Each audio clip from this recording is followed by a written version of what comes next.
Nice. Yeah, thank you so much.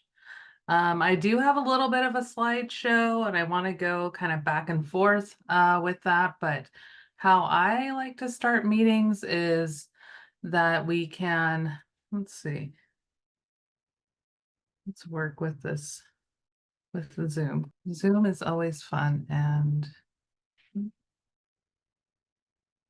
I like us to kind of ground ourselves, to allow us to be present. I know that everybody is busy with our lives, students, the college life. It's been a little bit since I've been a college student, so but let's just take a couple of minutes to just allow ourselves to be present, take a couple of deep breaths. And so if you breathe in through your nose and out through your mouth, let's do 2 of those. Breathe in and breathe out. One more and breathe out. I started doing this kind of practice just to allow myself to set my intentions, to be focused on where I'm at. I know there's a lot of distractions and things, and it just really helps me set the mood. But I'm going to share my screen here. So this is um, a little slideshow as I talk. Let's see. So I hope you feel better after doing a couple of breathing exercises. Tilhust, Ishtikanchut, Oki, Nidanitgu. Hello, my name is Mary Big Bull Lewis. I am a member of the Colville Confederated Tribes of the Wenatchee, Moses, and Entiat bands, and a descendant of the Blackfoot Tribe. I wanted to say lamb lapped, thank you to the Center for Entrepreneurial Leadership and Transformational Change in partnership with the Thurston Green business, and to Paige Archer for hosting these discussions and making the connections. I'm truly honored to be here with you all to talk about what it means to be a sustainable entrepreneur.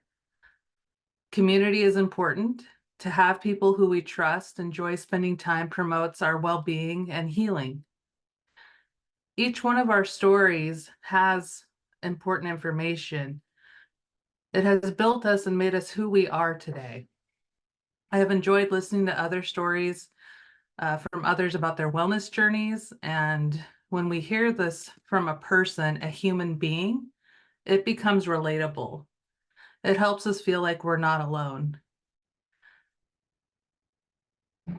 And so my motto for this year is thriving is greater than surviving. And patterns of survival become exhausting. Seeking sustainability in work, life, home life that promote well-being is difficult. It's hard to find sometimes. When we think about who we are as a person and what I believe in as a Native is that we are the land and the land is us. So when we shift our mindset to look at sustainability in a new way and to understand that the trees, the bushes, the ground, the dirt, that is all a living thing. And when we don't take care of ourselves, we can't take care of others. And I've learned a lot of really important things over the last several years from my uncle. And one of the things is that we talk about is that our world is hurting and our people are hurting. And that's because there's a lot of things that don't promote well-being or sustainability. We have to rebuild our sacred circle that was dismantled by colonization, assimilation, oppression, and pandemics. I'm excited to share my personal journey as an Indigenous woman. If I would have been asked 6 years ago to speak in front of people, I would have said, heck no. This is a new kind of era of me sharing my journey and what it's like living here in the Wenatchee Valley. I have self-doubt about the importance of sharing my story. And as I looked at the previous speakers, I knew there's value in all that is shared. It's taken a lot of time for me to get into the space that I'm in right now personally. And I recently celebrated my 29th birthday again. I choose to thrive rather than survive. And again, that's a motto that I'm moving forward with, and that I don't have a one solution fits all. I think we're all so unique and that we have different things that we come across in our lives that we need to address or take head on and overcome, that it takes different paths for all of us. I know for many Indigenous peoples, the greatest cultural influence comes from the land. I am an Indigenous entrepreneur. I'm gonna just get to that one. That's my dog, Winnie. She's my best friend. She is going to be 5 this year, but she's my hiking girl. We have 3 dogs, and I have a son. He's in college. He's 21. I know, how can that be if I'm only 29? But it's true. He actually attends Central Washington University. I have been married to my husband. We're going to be celebrating our 20th anniversary this year, which is really cool. And also, just where did the time go?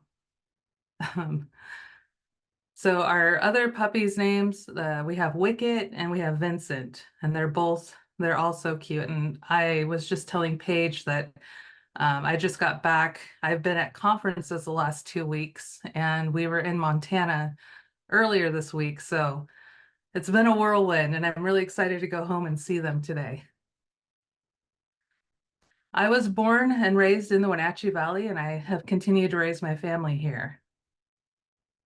So you can see the background. That is an area that we hike often. It's a really nice area to overlook the Wenatchee Valley. This is another view of our Wenatchee Valley. And so that confluence area that you see, the main river is the Columbia River, and the river that's connecting is the Wenatchee River. That's a really significant spot for our Wenatchee Pasquosa people. That was a gathering location where we would gather to trade. There used to be an encampment there, and there was a trading post, the first ever trading post in the Wenatchee Valley that was there. So it's a significant area for our people. Let's see. I grew up with 3 siblings here in Wenatchee. I am the oldest daughter.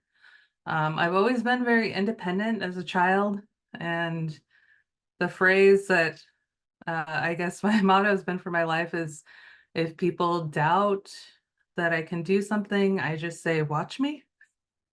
So I like a challenge. I like to step out of the box and do things that isn't expected or falls in the patterns of, well, this is how we used to do it, and let's continue to do it that way. Because if we don't change and if we don't do things outside of the box, we're not going to see positive change with our lives, taking care of the land. So that's really important. I grew up here in the Wenatchee Valley, which I didn't feel like in certain places that I belonged, because I didn't see people that looked like me. My grandma adopted my mom when she was a baby, and my grandma's non-native, but she had a lot to do with my upbringing. And she took care of us, and unfortunately, I lost her my senior year of high school. I was about halfway through there. But she was really kind and giving, and I take a lot of my life lessons and think about her and what she taught me growing up, and that's really important moving forward. My paternal family are all residential school survivors, and so growing up, I never understood why we never learned our traditional ways, and didn't really question or start to understand that until I was in my mid-30s. And I graduated from Wenatchee High School and was encouraged to go to college right away. And so I did attend the community college here, Wenatchee Valley College. My parents did not graduate high school, and so this was really important for us to make it past those milestones and graduate high school and then move into college. And I'm so proud of my son because he's the first one in our family to go to a university. And so this this is able to happen through working through generational traumas and things to help promote healing, and that he's thriving there, and he actually wants to be a pilot. So I'm okay with that because he can fly me around, and when I retire, hopefully I can retire. I was always encouraged to meet a Native guy. And it was really difficult here because we were one of the only Native families here, and I never understood what blood quantum was or other things that were important for continuing like our bloodline and what that meant for my children. And so yeah, we married. I met my husband actually working, and we married. Well, we had a kid, we had our son, and then I got married, and then we built a house. So things backwards, but that's just how it works out sometimes, and that's okay. When I was 30, I went back to college. I was working full time, and I was attending school full time, and our son was 8. I had dabbled in cake decorating, cooking, and worked my way up to a legal supervisor position. And those were things that didn't bring me joy, and constantly seeking that connection and what I had been missing. And going to church with my grandma, I did it out of respect for her, but it never felt like that was for me, and that I always sought something more. During college, that was the first time as a college student that I had obtained 4.0s, which was really amazing. In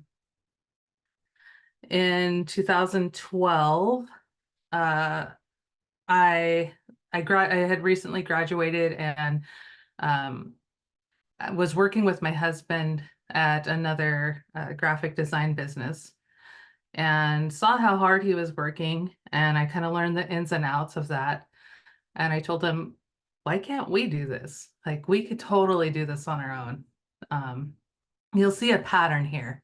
I'm always doing different things, and that's why I own 3 businesses and started a nonprofit. So I'm constantly learning and trying to do things. Um, and that doesn't always lead to being a sustainable entrepreneur. So I began meeting with the Small Business Administration to learn how to launch our own business, learn QuickBooks, everything that's kind of connected with that, the filings. And we launched our first business, our digital design, in 2013. And we just celebrated our 11th anniversary. And our digital design is a graphic design business, and we specialize in design for print. We offer wide format printing, signs, brand development, logo creation, vehicle graphics, website design, trade show graphics, and more. We began with a low overhead. We had an option to look at investors. We went through the process with the Small Business Administration to find out, like, to write our business plan. Business plans are so important to have because it's kind of a template to help guide you in the direction that you want to go. And so we went ahead and wrote out our business plan. Our goal was to be in a commercial space, but we started the business out of home, just had our spare bedroom as our office. During that time, I completed my state certification. I was a certified medical assistant, and I had began working in the clinic for a few years while handling the bookkeeping and marketing for our business. My husband and I enjoy backpacking and hiking. We are inspired when we're out on the land. The joy of not having cell service is indescribable sometimes, like how good it feels to just be disconnected. And that it's good to put away electronics, distractions for some time, to be fully present in whatever you're doing. And I know that's really hard in our day and age, with everything being so instant, and we have these little computers that are in our pockets, and it does good to put them away and just reconnect with the people you're with. When we were out with the land, we would talk about launching a clothing brand and how we wanted it to be unique and also showcase our love for the land. During that time, I had started seeking out counseling services for myself because I was going through a difficult time with relationships and things. And one of the things that I had recognized that there are not Native American counselors in the Wenatchee Valley. And so I began traveling 2 hours up north to Omak to meet with a counselor to just to work out things and figure things out for myself.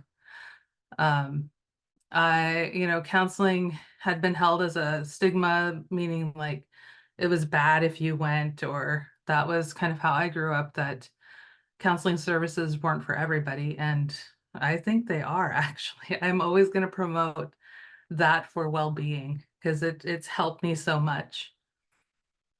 But I began driving 4 hours round trip to meet with my counselor.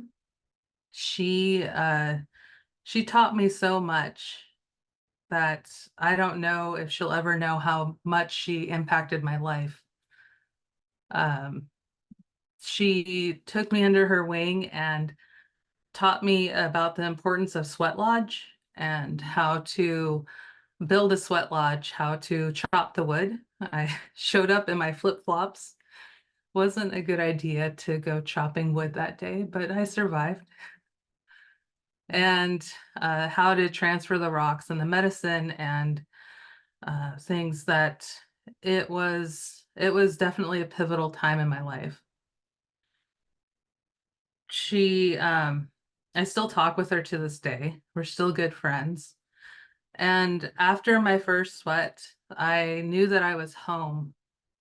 And I knew that I was safe, and that was the very thing that I was searching for my entire life, was my cultural connection. I had found my purpose. I felt like I belonged, and I am forever grateful for this connection to Barbara. From this point on, I began to understand why I didn't know my culture. It wasn't because my parents didn't want me to know, it's because it was taken away from them through assimilation and colonization. And that's not an easy thing to process or to try and understand. And it's been difficult for me to realize what my family and what many Native families have endured. Changes. And this is a quote that is from Braiding Sweetgrass. If you haven't read that book, I highly recommend it. I've listened to the audio book. I listen to it when I cook, when I'm hiking, just anytime I need to just hear those words. And so this part from that talks about that ceremony focuses attention so that attention becomes intention. If you stand together and profess a thing before your community, it holds you accountable. Ceremonies transcend that boundaries of the individual and resonate beyond the human realm. These acts of reverence are powerfully pragmatic. These are ceremonies that magnify life. In many Indigenous communities, the hems of our ceremonial robes have been unraveled by time and history, but the fabric remains strong. In the dominant society, though, ceremony seems to have withered away. I suppose that there are many reasons for that.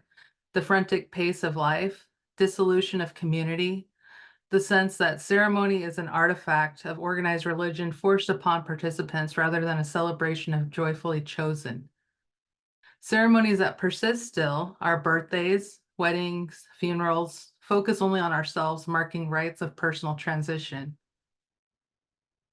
From that point, my life changed forever. I knew that I could take up space where space was not given. To be proud, Indigenous, Native woman living on the homelands of my ancestors is still something that I take with honor and much gratitude. to my ancestors and to continue to do the work that I'm doing. I began to focus on learning as much as I could about my tribe. Growing up here in the Wenatchee Valley, we never learned about local Native Americans that lived on this land. So my ancestors are the Pasquosa, also known as the Wenatchee Tribe. And I came across a series of books written by Randy Lewis. How many of you know Randy? If you don't, you should. He is my uncle. I was so inspired by his storytelling. I began sketching designs and thinking about a clothing brand, thinking outside of the box, pushing the norm.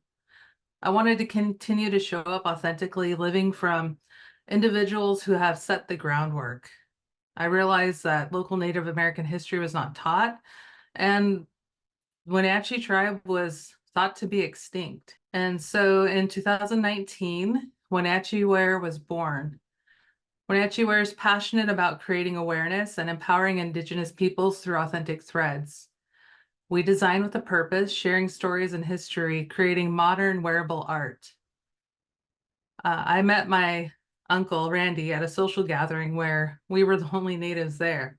So we had an instant connection and we continue to collaborate on projects to this day. Finding my community has continued to help me.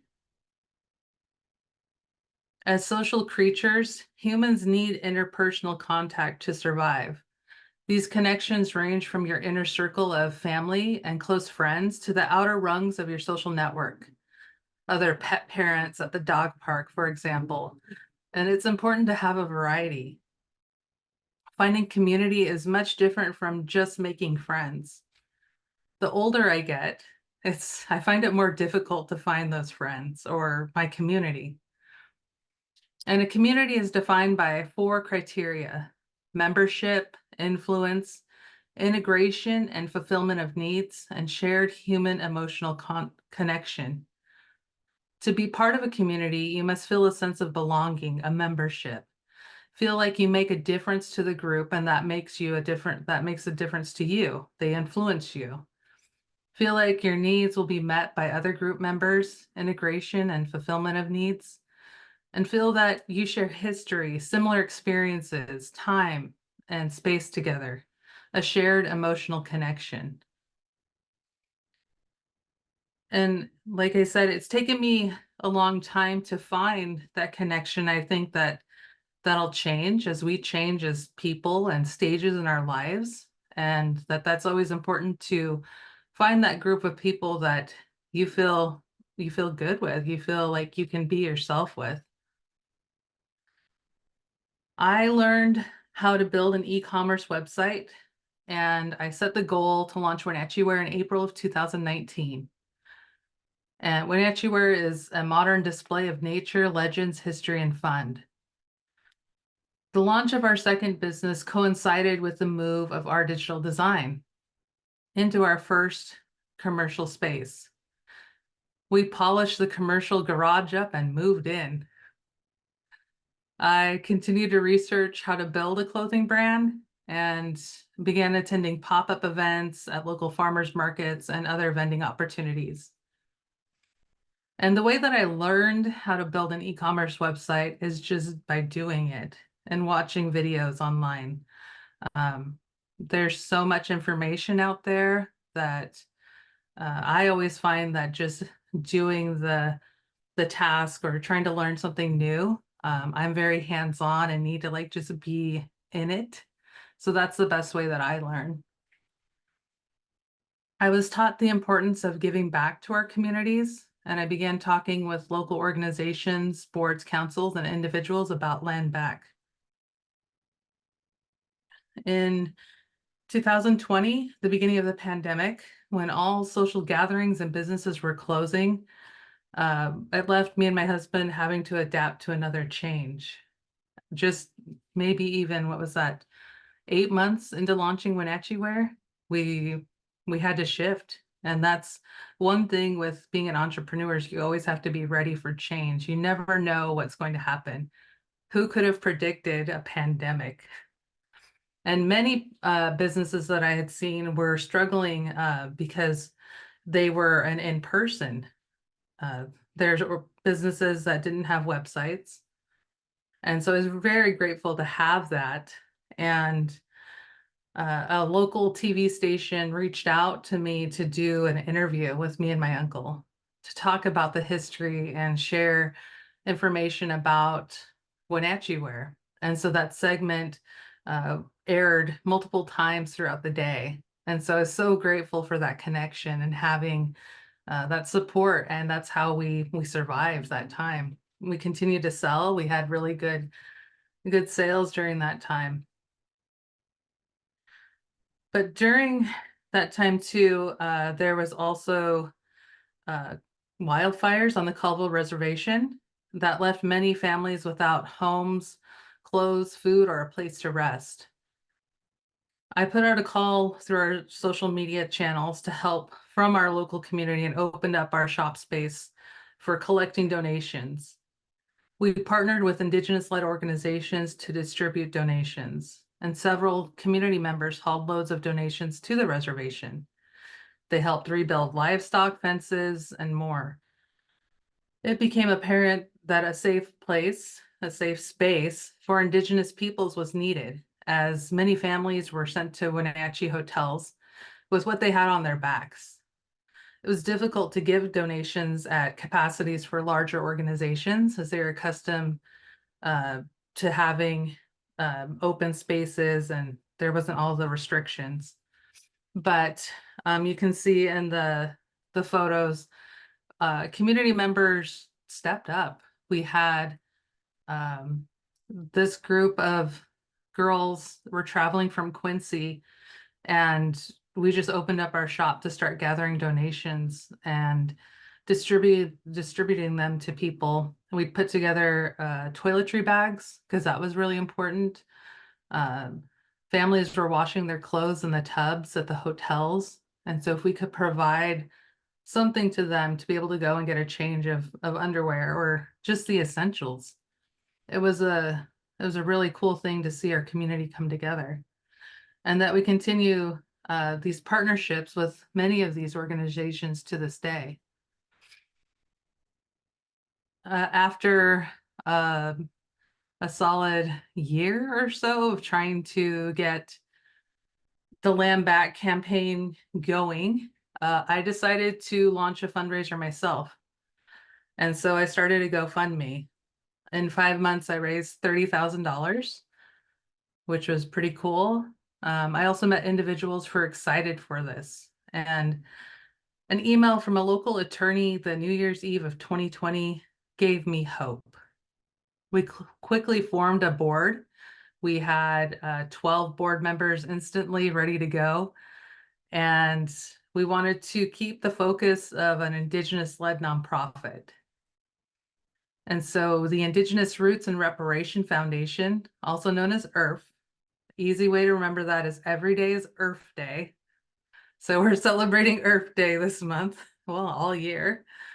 And we are an Indigenous-led nonprofit established in 2021 to preserve history, culture, traditions, and language through education and advocacy. As I dive into the importance of cultural connection, I just want you to think about a time when you're in community. Maybe it was a culturally significant event, a powwow, a sweat. Were you crafting? Were you hiking? And that connections are so important. Who was there with you? How did it make you feel days after? My first time huckleberry harvesting was with my uncle. And you can see him on the right, kind of squatting down. That's me and my husband on the other end.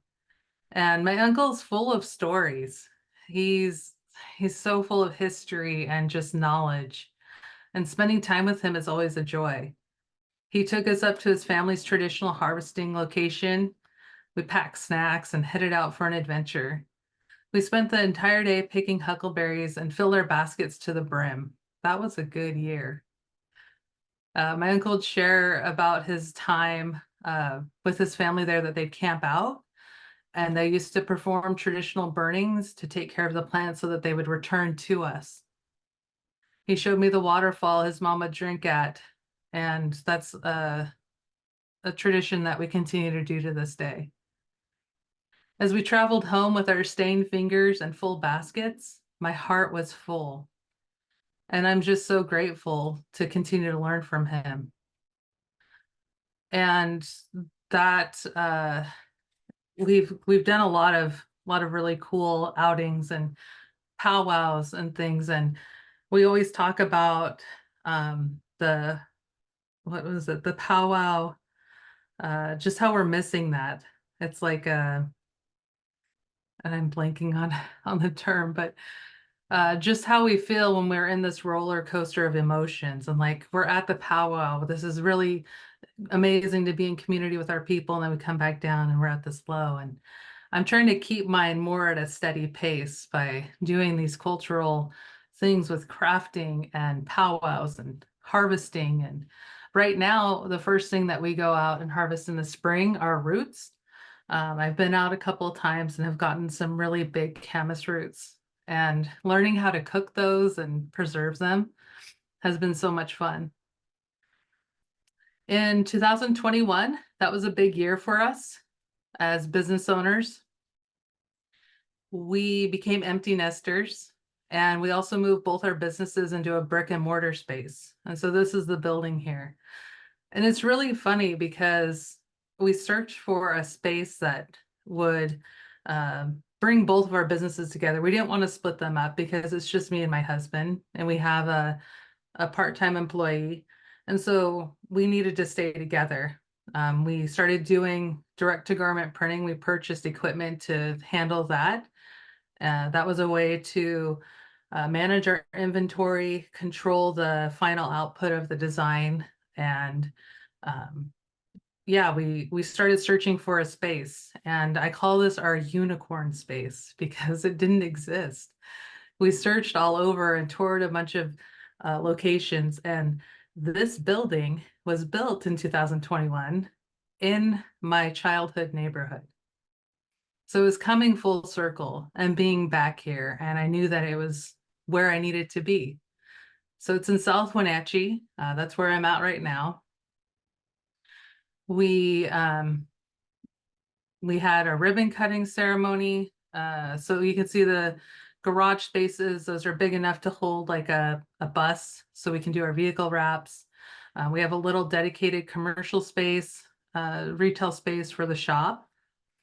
We did a ribbon cutting ceremony with the Chamber of Commerce and had the mayors and food. It was so much fun.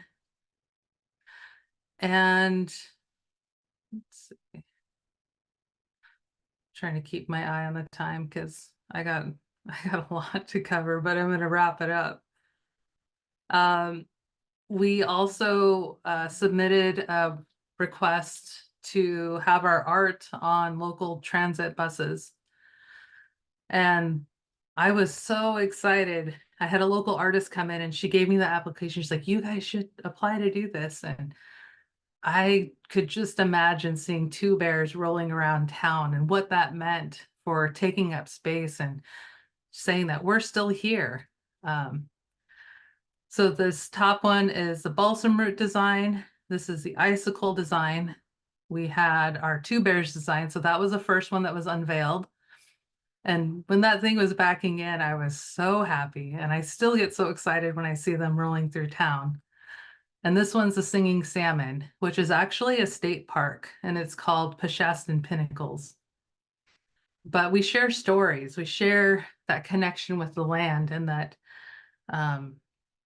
yeah, it's still amazing to see those. But in late 2023, me and my husband decided to retire Wenatchee Wear. So in a sense, I am retired. Not in the cool way that you don't have to work anymore, because I still do. It was not an easy decision to make, and it was based on burnout. I often find myself overbooking my schedule, which these last 2 weeks are not a good example of me taking care of well-being. because that was what I was taught. I was taught to not pause, to breathe, to reflect. I'm not used to calmness. And when it gets too calm, I get anxious and I'm like, okay, what's going on? Like, let's do something. And my husband, he's so great. He helps bring me back down and help me with that. I launched a podcast, and if you haven't listened to it, it's called Indian Tacos.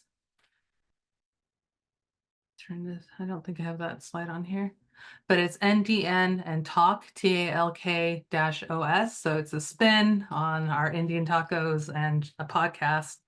And I have several episodes on there, and I recently posted one on why I chose to retire Wenatchee wear. And my husband and I work long hours. I made multiple statements why we were closing, and the main reason was for my well-being. I have learned to have boundaries. It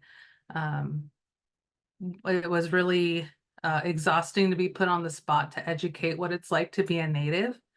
I get that a lot with people devaluing my time and my energy and just expectations. So there's a lot of reasons why I stepped away, but the main part was for my mental health, and that my mental health is important. So if you haven't listened to that episode, you should. It talks about a lot of microaggressions and things that I faced being here. And I don't know, I have hope for having a better space or place to be in. And I know that doing the work and being here is important. And so we've launched another new business called the Evergreen Gift Shop. And so that's our goal, is to open up this gift shop. We're not going to do Wenatchee wear branded things, but we're still, the name change doesn't change who I am. I'm still an Indigenous woman. I'm still an artist. I can still create. And so I'm excited for that. And we're going to have, my new line is going to be called Buffalo Biscuits. It's actually, we purchased some laser engraving equipment last year and learning that. So I'm going to have earrings. I'm hand painting earrings and coming up with my own designs. My husband's doing, he loves maps. So he's doing, he's going to launch Cartograph. It's a wooden map collection. So we've been working on that. And my goal was to open up in February, but that was not the case. We still haven't opened up our retail space, and things are just kind of up in the air right now with a lot of moving pieces. But January was busy. I was asked to participate in Dancing with the Wenatchee Stars. I didn't get to choose what I danced to.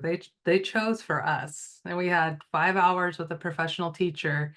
And my teacher taught me the cha-cha, and we danced to Barbie Girl, which is, yeah, I would have never chose that. So as I mentioned, I'm still trying to find that balance, because being a sustainable entrepreneur means taking care of yourself. It means pausing, reflecting, and finding out what works for you.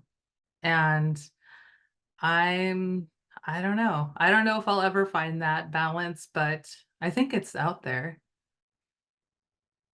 I wanted to circle back around to being that sustainable entrepreneur, and choosing to heal, to harness the traumas of our generations is not an easy task to carry. And it's really hard, but it's necessary. And I was in community with a bunch of Native-led organizations this past week, and how inspired I am from hearing their stories and what they're doing for our people. And healing ourselves is for the well-being as Native people. We're all unique, and part of the sacred circle has been missing, and that we have to remember, we have to come together in community to remember our stories, to rebuild the circle. It's important to find what brings us happiness and harness that energy. We need to create a better future for our next 7 generations. and healing for our food practices and ceremonies is creating a better future. But I just wanted to share a couple of events that IRF has hosted over the last 3 years. We've grown substantially. We just hired an executive director. She started in January. And so she was at the training with me. But we've done Indian hemp field trip. This will be our 4th year this year. And so we have teachers that take us out on the land and teach us how to harvest Indian hemp. And Indian hemp is used for creating twine. It's unbreakable. It's super strong, making fish nets. There's some of our group. Our biggest event, this was 2022. There we are at Earth Day. We'll be there this weekend up in Leavenworth. We've done women's marches. We've marched in the Kashmir Founders Day Parade in Regalia. Here's some of my aunties and my sisters that are there. Huckleberry Camp is our biggest event. We host a 3-day camping event here on the homelands, and we fundraise to reduce barriers. And so this is no cost, and we're bringing our community back together. So our goal for IRF is to build a community center for all Indigenous peoples to gather. And one of the key community centers that we're looking at is Daybreak Indian Star Center over in Ballard, Washington. My uncle Randy is the founder of that, and they occupied the land over in Ballard to get that space. So we have a lot of really cool events that we've done. We have a lot of youth. Last year we had ages 1 to 65 at our camp. We've, the city of Wenatchee and city of East Wenatchee have signed proclamations. That's what we've advocated for, to change Columbus Day to Indigenous Peoples Day. We've hosted events for that. We've done camas ceremonies over on Whidbey Island with relatives. Last year, we hosted 2 language classes to teach our traditional language, which is Inhumpchin, and that's our teacher, Annette Timantois. We hosted a dinner with participants and sponsors here in Kashmir, and we had salmon, we had elders, we had our drumming group there to perform. This last year was our biggest Huckleberry Camp up at Lake Wenatchee. We had 75 people there, where we did crafts, smoking salmon, berries, but I'm gonna be mindful of the time and open it up to questions. Does anybody have any questions? While people are coming up with questions, I just want to take a minute to pause and say thank you to Mary. If you want to show your appreciation in the chat or with the emoji, I see Tamsin's doing emojis. We're just really glad that you could be here and be in our lecture series today. And I'll let folks come up with questions as they have them. I see one in the chat, so I'll read it. Was it a hard decision to make a pivot? It was really hard. The night before we announced the closure, we had a gentleman in that was pretty aggressive about speaking to me. He demanded that I come out and talk to him because he wanted information about the local Native Americans. And my husband directed him to the museums and our book selection. And he just didn't understand why he couldn't talk to me, that he demanded that. He left the store and then he walked back in. He's like, well, she has this. I need to talk to her. And my husband had told him, like, well, she's not obligated to educate you. And I want you to think about that. And so that really solidified our decision. But in the same day, we had a gentleman traveling 3 hours from here to come shop our store. So we had people flying in from Washington, D.C., and this was their first stop. So it was really hard to decide to end that, and I still miss it. But I know that that was a step into getting where I'm at, and that right now, focusing my time and energy with building our community is really where I'm needed, and that we have a group of people that are doing amazing work. Next question is, how did you know when something should be switched from an idea to a business with a plan? Well, with our second business with Wenatchee, where um, we like to backpack, and I remember we were on this 14-mile backpacking trip, and we are talking about what we wanted a clothing brand to be, and um, really taking the time to be like, okay, this is who I am, and that really sprouted from the growth of healing myself and finding ways to make it more than just a business, but making it a center for people. So I've heard a lot of stories from people coming and just feeling comfortable to come in and share their stories, and we could really connect in that way. I see. Can you share some key lessons you've learned as a business owner? Ooh, there's a lot. Um, it's important to set boundaries with yourself, with your clientele, to understand what you're really trying to provide and what brings you joy. And so being an entrepreneur, we work kind of various hours. And that's one thing that we're still struggling with, but being more mindful of that this year, that we're leaving at 6. We don't have to be here till midnight every night. And so just understanding that it does take more time, but having a partner that can really support you and help along that way makes it a lot easier. So that's one thing. And also hiring a CPA and reaching out for help. There's a lot of resources that are free, so take advantage of those. What is something you wished you knew before starting businesses? Um, all of it. I wish I knew the ups and downs. I wish, oh, yeah, there's just a lot of things. And I think the way that we grew our businesses was very mindful of starting out small, not taking on investors, not going into debt first, but also how to grow that. And so there are a lot of good trainings, but being an entrepreneur, you don't have a lot of time. So making that time ahead before you actually launch is going to be really crucial. Let's see.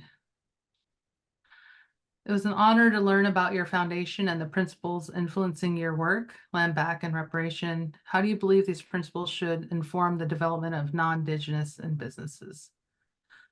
I think that it's important for non-Indigenous businesses to understand the importance of land, and sustainability is such a broad term in many ways, and that you can use sustainable materials, you can do different things, and just holding those non-Indigenous businesses up to the same levels is important.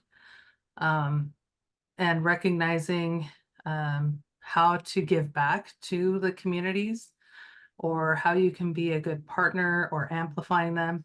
It doesn't always have to be monetary. It can just be support in other ways. So sharing stories. There's a lot of things that are going on over in the Seattle area and where you all are, that promote that. Like the biggest one over there is Rent is Due.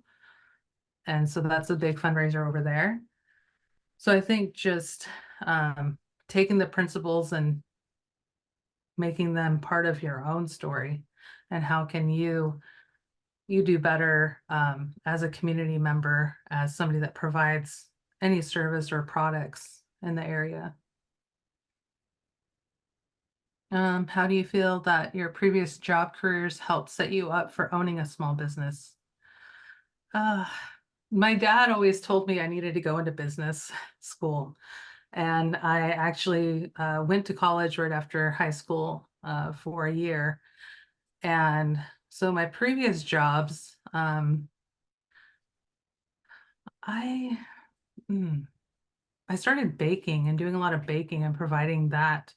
And people always told me I should do my own business for that. And I didn't enjoy doing that to get paid. I enjoyed doing it for just a craft and like being able to create something with my hands.